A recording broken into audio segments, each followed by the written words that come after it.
नमस्कार दोस्तों, अभी रिसेंटली जो है सुप्रीम कोर्ट ऑफ इंडिया ने एक बहुत ही बड़ा ऐलान करा है अपना हायर जुडिशरी की जो हमारी वैकेंसीज आती हैं, डिस्ट्रिक्ट जज की जो वैकेंसीज आती हैं, जिसको हम बोलते हैं एडीजे, जिसको हम बोलते हैं हायर जुडिशरी के एग्जाम्स। तो इसके रिगार्डिंग जो है अभी रिसेंटली सुप्रीम कोर्ट ने बहुत बड़ा ऐलान करा है। यहाँ पे क्लियर शब्दों में मैं आपको एक केस का नाम बता देता हूँ जहाँ पे सुप्रीम कोर्ट ने इस पर्टिकुलर केस की सुनवाई करते दौरान अपना एक क्लैरिफिकेशन दिया है।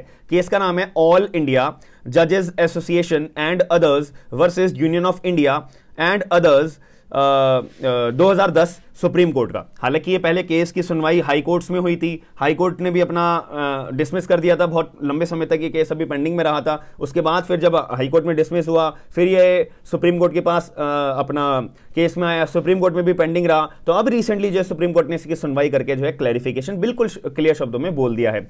सुप्रीम कोर्ट का यहाँ पे कहना है कि भाई जो भी हाई कोर्ट होता है और वो रिक्रूटमेंट करता है अपने डिस्ट्रिक्ट जज के लिए, डिस्ट्रिक्ट जज का जब भी कोई अपॉइंटमेंट होता है तो डिस्ट्रिक्ट जज का जो अपॉइंटमेंट है ना, उसका एक सिस्टमैटिक तरीका बनाया हुआ है ऑलरेडी।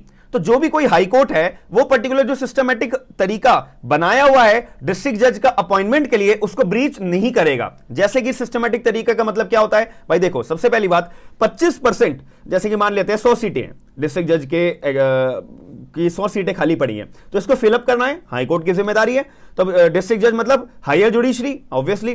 तब इसके 100 सीटें अगर खाली हैं तो 100 सीटें भरने का जो सिस्टमैटिक तरीका है वो क्या होगा, सबसे पहली बात 25% सीटें होंगी वो फिलअप करी जाएंगी डायरेक्ट रिक्रूटमेंट से। जो बार के अंदर जो हमारे एडवोकेट्स हैं उनको पिक कर लिया जाएगा और उनको जो है अपना डिस्ट्रिक्ट जज का जज बना दिया जाएगा। Direct recruitment from the bar. Bar का मतलब क्या होता है कि जो एडवोकेट्स हैं बार काउंसिल के अंदर, जो बार एज ए एडवोकेट अपना प्लीड कर रहे हैं, अपना एज एन एडवोकेट वो प्रैक्टिस कर रहे हैं, तो उनसे डायरेक्ट रिक्रूटमेंट करो। और 25% सीट जो ओवरऑल वैकेंट है उनमें से 25% सीट आप बार से अपनी फिलअप करोगे, डायरेक्ट रिक्रूटमेंट, कोई एग्जाम नहीं, कुछ नहीं। ठीक है, पहला पॉइंट ये हो गया। एक्सपीरियंस वगैरह कुछ होता है, मैटर करता है, याद रखिएगा।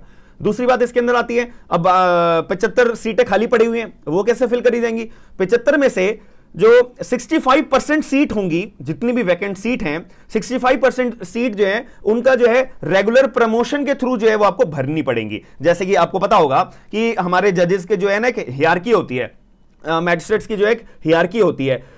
तो इस केस के अंदर जो है हम अगर बात करें तो जजेस एंड मैजिस्ट्रेट की अगर मैं बात करूं तो सबसे पहले मैजिस्ट्रेट की कैटेगरी आती है। तो मैजिस्ट्रेट में हमारे 3 लोग आते हैं। पहला जो हमारे नीचे के लेवल की मैं बात करूं तो जुडिशियल मैजिस्ट्रेट 2nd क्लास, और दूसरे आते हैं जुडिशियल मैजिस्ट्रेट 1st क्लास, तीसरे आते हैं हमारे चीफ जुडिशियल मैजिस्ट्रेट। हालांकि इनमें जो हमारे एडिशनल चीफ जुडिशियल मैजिस्ट्रेट भी आते हैं और यहाँ पे भी हमारे एडिशनल चीफ जुडिशियल मैजिस्ट्रेट भी आते हैं, उनको भी हम अपना ये सीजीएम की कैटेगरी में ही मानते हैं। तो याद रखिएगा, तो मैजिस्ट्रेट में 3 लोग आए।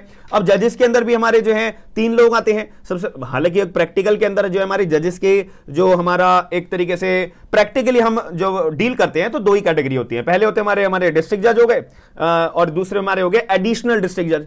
अगर मैं क्रिमिनल साइड की बात करूं तो हमारे सेशन जज हो गए और दूसरे हो गए हमारे एडिशनल सेशन जज। जो असिस्टेंट सेशन जज होते हैं ना, वो हमारे, मैंने तो आज तक कभी देखा नहीं है कि असिस्टेंट सेशन जज की हमारी पोस्ट फिलअप होती है। हालांकि हमें सीआरपीसी के अंदर हमारा प्रोविजन है, यहाँ पे मेंशन करा हुआ है, उनका नाम भी, उनकी पावर्स भी, उनकी अथॉरिटी भी, 10 साल तक की वो सजा पास करने की उनके पास अथॉरिटी होती है, बट प्रैक्टिकली इनको इंक्लूड नहीं करा जाता। तो कहने का मतलब ये है कि जो हमारे सिविल जज होते हैं, यानी कि जो मैजिस्ट्रेट्स होते हैं, मैजिस्ट्रेट मैंने 3 बताए हैं, तो उनको पिक करके 65% सीट जो है अब वहां से फिलअप करोगे डायरेक्ट उनका प्रमोशन के तौर पे। ठीक है, तो हमारी 25% सीट तो एडवोकेट से भर गई, 65% सीट हमने प्रमोशन सिविल जज से भर दी। अब हमारे बची कितनी, 10% सीट। 10% सीट पे आप जो है एग्जाम लोगे, जिसको हम बोलते हैं एडीजे का एग्जाम आया है, जिसको हम बोलते हैं हायर जुडिशरी का एग्जाम आया है। तो हायर जुडिशरी का एग्जाम जब कंडक्ट करवाया जाता है तो वो उन 10% सीटों के ऊपर जो है कंडक्ट करवाया जाएगा। हालांकि मैंने आपको एग्जांपल दिया है 100 सीटों का, 700, 500, 800 सीटें होती हैं जो अलॉट होती हैं।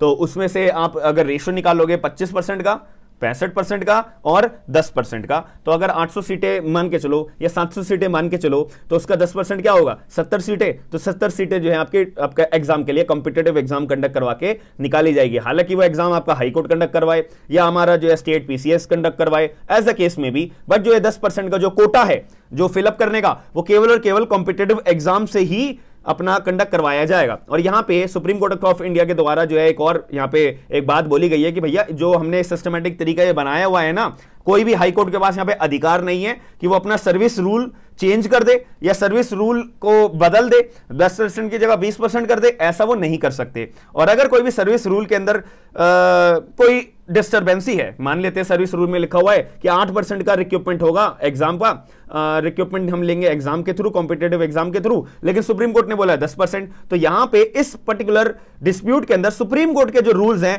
वो प्रिवेल करेंगे, सुप्रीम कोर्ट के जो रूल्स हैं वो लागू होंगे, हाई कोर्ट का अपना कोई भी सर्विस रूल लागू नहीं होगा। ये क्लियर शब्दों में जो है यहां पे सुप्रीम कोर्ट ऑफ इंडिया ने ऑल इंडिया जजेस association and others versus union of India and others 2010 supreme court के केस में, सुप्रीम कोर्ट का केस था 2010 का, क्लैरिफाई यहां पे कर दिया है। और इसके अंदर जो है हाँ बस इतनी सी बात बोली गई है, और भी बहुत सारी बातें बोली थी इसके अंदर, बट यहां पे एक और मैं आपको मुद्दा बता देता हूं कि ये जो सुप्रीम कोर्ट के ऊपर केस चल रहा था, इन्होंने जो अपना पॉइंट ऑफ व्यू बताया था, सुप्रीम कोर्ट ने रेफरेंस लेते हुए एक्चुअली जो 2023 में सुप्रीम कोर्ट ने अपना डिसाइड करा है, इस केस का नाम है Rajendra Kumar Shrivas versus state of Madhya Pradesh and others 2023। ये सिविल अपील डाली गई थी, अपील नंबर है 1514 ऑफ 2023। अब ये आप लोग दिमाग में आ रहा होगा स्टेट ऑफ मध्य प्रदेश यहां पे क्यों आया है, क्योंकि यहां पे जो है अभी डिस्प्यूट राइज हुआ था मध्य प्रदेश स्टेट के अंदर, 740 सीटें जो है अलॉट करी गई थी डिस्ट्रिक्ट जजेस के लिए, उसके अंदर जो है थोड़ा सा जो ये मैंने आपको बाइफर्केट करके जो है परसेंटेज बताई है, 25%, 65% और 10%, यहां पे थोड़ा सा ना डिस्टर्बेंसी आई थी परसेंटेज के अंदर। इसी वजह से जो लोग थे उन्होंने फिर यहां पे सुप्रीम कोर्ट के अंदर गुहार लगाई कि देखो जैसा 2010 में तो यहां पे सुप्रीम कोर्ट के केस में ऐसे ऐसे सिस्टमेटिक तरीका है, लेकिन यहां पे कोई सिस्टमेटिक तरीका फॉलो अप नहीं हो रहा, तो अब सुप्रीम कोर्ट जज साहब आप बताइए क्या होगा। तो यहां पे सुप्रीम कोर्ट के जज साहब ने यहां पे क्लियर शब्दों में बोल दिया कि all high courts has to follow the particular procedure where only 10% post are to be filled by the competitive exams by conducting the competitive exam either by the high courts itself or either by the state PCF itself।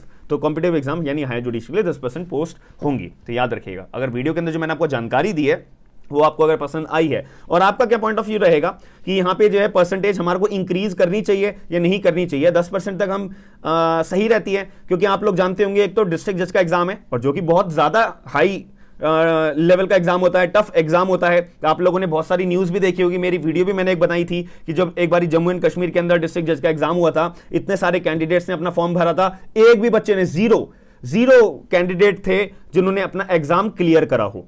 तो अब आप लोग बताइए थोड़ा सा percentage हमारा बढ़ानी चाहिए या नहीं बढ़ानी चाहिए, या फिर जो लीनियंसी होती है एग्जाम के अंदर वो थोड़ी सी इंक्रीज करनी चाहिए या नहीं करनी चाहिए। तो दोनों पर्सपेक्टिव है कि भैया परसेंटेज कम कर लो कोई बात नहीं, बट थोड़ा एग्जाम का लेवल ठीक कर लो, एग्जाम का लेवल मतलब थोड़ा सा लीनियंट कर लो, या फिर परसेंटेज बढ़ा दो और एग्जाम की जो हमारी लीनियंसी है वो भी आप थोड़ी हार्ड कर दो, तो दोनों में फिर हमारा बैलेंस रहेगा। तो आप किस चीज को फॉलो करते हो प्लीज बताइएगा। हम मिलते हैं नेक्स्ट वीडियो के अंदर। थैंक यू, धन्यवाद।